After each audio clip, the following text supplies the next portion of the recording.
Tardes a todos. En el nombre del Padre, del Hijo y del Espíritu Santo. Amén. Bueno, estamos ajustando micrófonos. Sí, eso es normal, no es natural que hasta que no se ajuste empiecen los volúmenes. ¿Me están escuchando? Bueno, muy bienvenidos a todos a esta Sagrada Eucaristía. Sé que la jornada ha sido larga, pero bueno, el culmen de las reuniones de los católicos es la Sagrada Eucaristía, la Sagrada Misa, la misa, ojalá la de siempre, ¿no? La de todos los tiempos. Yo sé que la mayor parte de las personas acá de pronto no han tenido experiencia con la misa tradicional, la misa de siempre. Y algunos que sí han tenido experiencia, pero de pronto ha sido muy poca, ¿no? No porque a lo mejor no querramos, sino porque de pronto no hay disponibilidad. Había de pronto tenido unas anotaciones para más temprano, pero bueno, es válido charlar de ello ahora en este momento. Nosotros los católicos sufrimos algo que se llamó o que se llama, es decir, tenemos un enemigo. Ese enemigo se llama Satanás. Ese enemigo es activo y se mueve porque cada vez le queda menos tiempo. Entonces, desde que nuestro Señor Jesucristo estuvo aquí e incluso antes de que Él viniera aquí por primera vez, Satanás tenía que o tiene que procurarse en lo posible ganar almas para el infierno.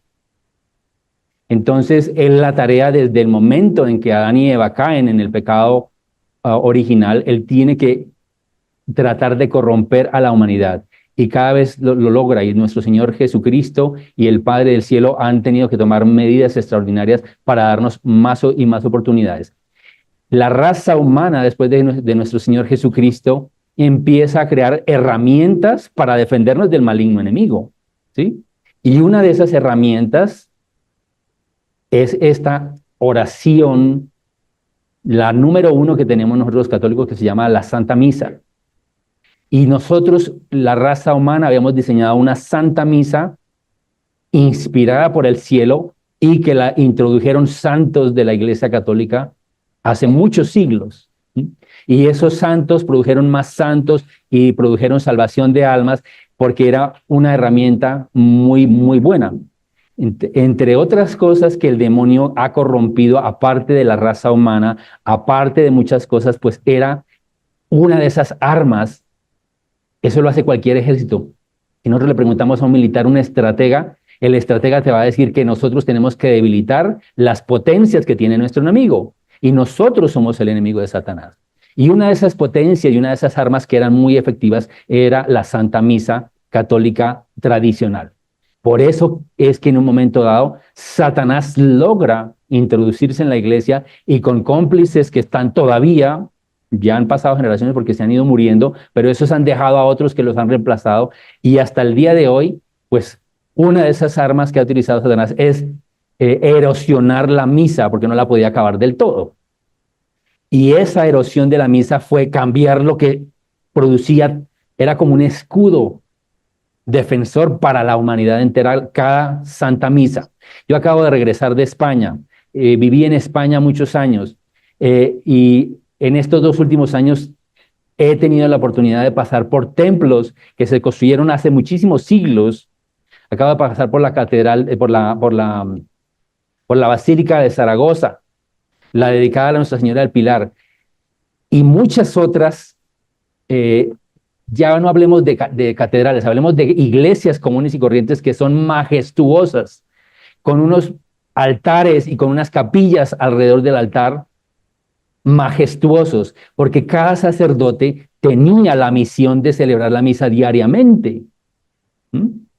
Y esa misa era justamente la que vamos a celebrar hoy, la misa tridentina como la conocemos, pero que es la misa que ha existido siempre hasta hace, bueno, todavía existe porque todavía no se ha derogado, la están tratando de terminar por completo, pero que ahora se celebra en mucha menos cantidad. Y nosotros teníamos iglesias llenas de capillas, que en un momento dado salía un sacerdote, empezaba la misa, y salía el otro sacerdote a los 5 minutos y empezaba otra misa, y esa catedral o esa iglesia se llenaba de sacerdotes disparando balas, con cada uno con su arma, que es la Sagrada Misa, y disparaban al infierno. Hoy día tenemos una cosa que se inventaron hace relativamente poco que se llama la concelebración. Cuando existe la concelebración, pero cuando hay una concelebración solamente es una misa. Así hayan 500 sacerdotes. Es una misa. Antes eran 17 sacerdotes en esta iglesia y otros tantos 17 en otra y otros 20 en otra y otra así. Se turnaban, cuando no tenían las capillas suficientes, se turnaban para celebrar misa diariamente. Entonces, esa misa, Satanás tiene que destruirla en algún momento dado, y lo dijo claramente Martín Lutero. Nosotros destruimos la misa y destruiremos la Iglesia Católica. Y así empezó, ¿no? Ahora, la misa tridentina no es garantía de santidad, porque cuando la iglesia se empezó a corromper estaba de moda, por decirlo de alguna manera, la misa tridentina. Es decir, nuestra condición humana nos permitió dejarnos corromper aún estando ahí vigente la misa tridentina. O sea que misa tridentina no es sinónimo de santidad. Así que mucho cuidado con los sacerdotes también que celebramos la misa tridentina, la misa tradicional. Yo conozco y tengo amigos muy, muy queridos. Yo empecé celebrando la misa nueva, la Novus Ordo, y tengo sacerdotes muy queridos que la celebran con dignidad y lo mejor que pueden, la misa nueva. La misa nueva es válida. La misa nueva no quiere decir que nuestro Señor Jesucristo no se haga presente. Lo que pasa es que la misa nueva se ha prestado para porquerías, ¿no? Y han hecho cosas barbaridades. Entonces, de lo que se trata la misa antigua es principalmente el silencio. El sacerdote, que es el consagrado, al igual que Aarón y Moisés, se suben a una montaña y hablan con Dios, tienen un diálogo intercediendo por el pueblo pecador y por ellos mismos que son pecadores, y el pueblo no tiene absolutamente idea de lo que está sucediendo, ese diálogo entre Dios y esos sacerdotes. Entonces, eso de que es que no entendemos la misa en una lengua extraña, es que la misa no fue diseñada para que la entendiera el pueblo. El pueblo que tiene que entender es que ese sacerdote que está ahí, que es igual pecador a todos los demás, está en un diálogo súper íntimo, rogándole a Dios. Y por ejemplo, cuando se hacen las ofrendas, el pan y el vino, que se van a convertir en el cuerpo y la sangre del Señor, el sacerdote lo ofrece por sus propios pecados, lo ofrece por los pecados del pueblo, por todos los católicos del mundo vivos y por todos los católicos del mundo muertos. Y le dice que ese es un sacrificio, y reconoce que es un sacrificio. Hoy día, el ofertorio, esa oración la cambian y ponen algo así como: te presentamos el vino y el pan, fruto de la tierra y del trabajo de los hombres. Nada que ver, no es sacrificial, casi en nuestros oídos. Entonces se convierte en ese sacrificio que era de Jesucristo, se convierte en una cena, en una reunión de amigos, en una reunión reunidos junto al banquete. Es un banquete, es una fiesta. La misa no es una fiesta, la misa es un sacrificio. Deberíamos estar llorando todos, cada uno de nosotros, cada vez que vamos a la misa. ¿Por qué? Porque nuestro Señor viene y vuelve y presenta su sacrificio en la cruz al Padre del cielo. Así que no hay fiesta ninguna. Celebramos un matrimonio. Antiguamente se solía celebrar el matrimonio antes y luego la misa. El bautismo antes y luego la misa. Todos los sacramentos eran antes y luego la misa. Una consagración consagración de obispos o una ordenación sacerdotal era antes y luego se hacía la misa. ¿Por qué? Porque se separa los sacramentos para que entendamos que la misa es algo sacrificial. Hay dolor ahí. Y todas y cada una de las misas son ofrecidas al Padre Celestial, al Padre del cielo, por el sacrificio único de nuestro Señor Jesucristo. Entonces el silencio es clave en estas misas. Que miremos las acciones del sacerdote es clave. Que el sacerdote está ahí humildemente. El sacerdote no tiene diálogo con el pueblo. La única manera, el único momento en que el sacerdote se dirige al pueblo es durante la homilía, que es la explicación de las lecturas. De resto es el sacerdote con Dios y todos los demás ahí, como hizo el pueblo. El pueblo había pecado gravemente contra Dios. Se había rebelado y estaban adorando ídolos, y llega un momento que empiezan a morir. Murieron 22,000 en un día. Y le dicen, Moisés, ve tú, porque nosotros, dice la Sagrada Escritura, temblaban del miedo. Nosotros no queremos hablar con Dios porque hemos pecado. Tú ve y habla con Él, intercede por nosotros. Y eso es lo que se hace acá. El sacerdote está aquí intercediendo por el pueblo, por sí mismo y por todo el mundo, vivos y muertos, por todos los católicos que están en el purgatorio. No por todos los muertos, por los que están en el purgatorio. Y entonces, esta misa la tenemos que entender así.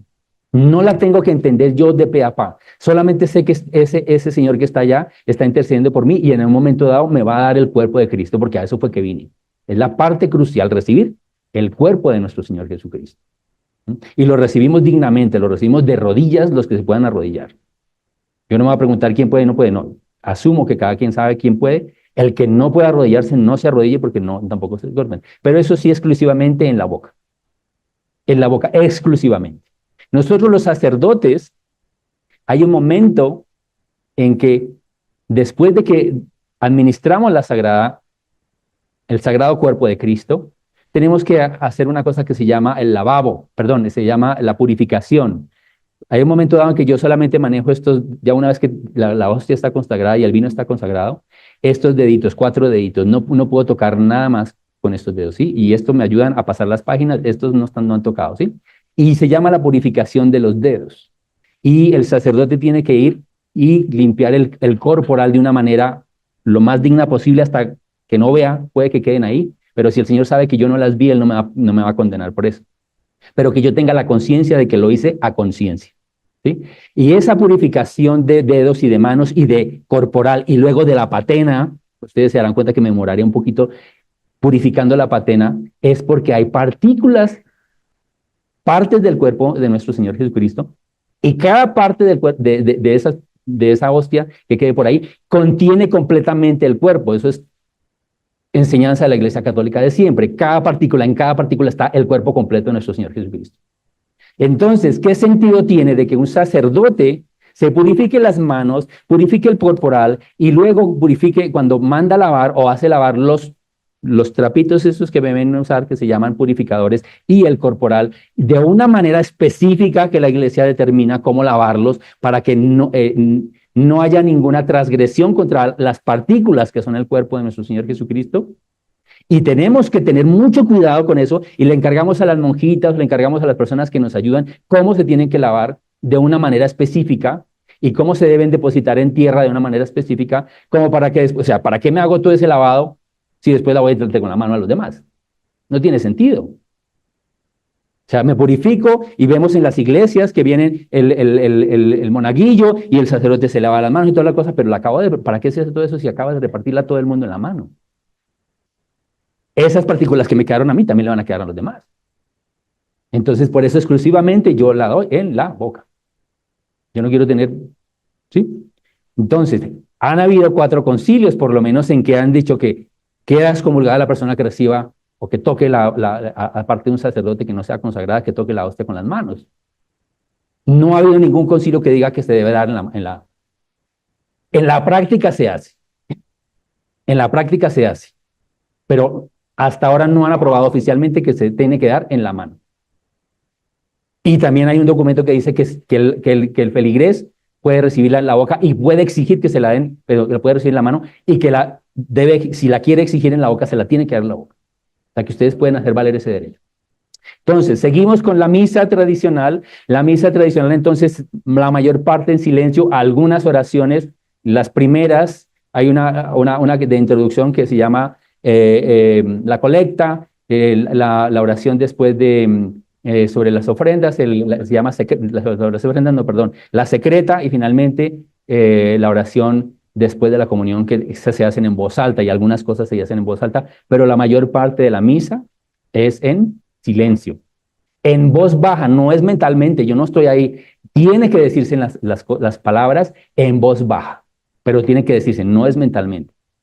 En la consagración especialmente hay que ser muy específico, ir despacio, decirlas de una manera específica, pero se tienen que decir en voz, es decir, pronunciando las palabras, no es mentalmente. O sea que yo tengo este micrófono para cuando diga las palabras en voz alta, pues por lo menos me escuchen. No las van a entender. Vamos a hacer, sí, las lecturas las vamos a hacer tanto en latín como en lengua vernácula, es decir, en español en este caso, pues para que entendamos y luego vamos a explicar un poco el Evangelio.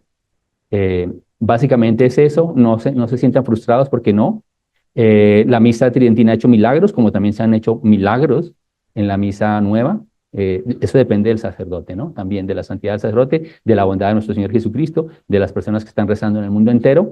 Entonces, recemos por los sacerdotes para que en algún momento dado empiecen a celebrar esta misa que por algo la están tratando de acabar, ¿no? Por algo tiene esta misa que hay que acabarla, hay que acabarla. Esa es la consigna, hay que acabarla, ¿no? Y los que la celebramos somos perseguidos, eso que lo tengamos claro también, ¿no?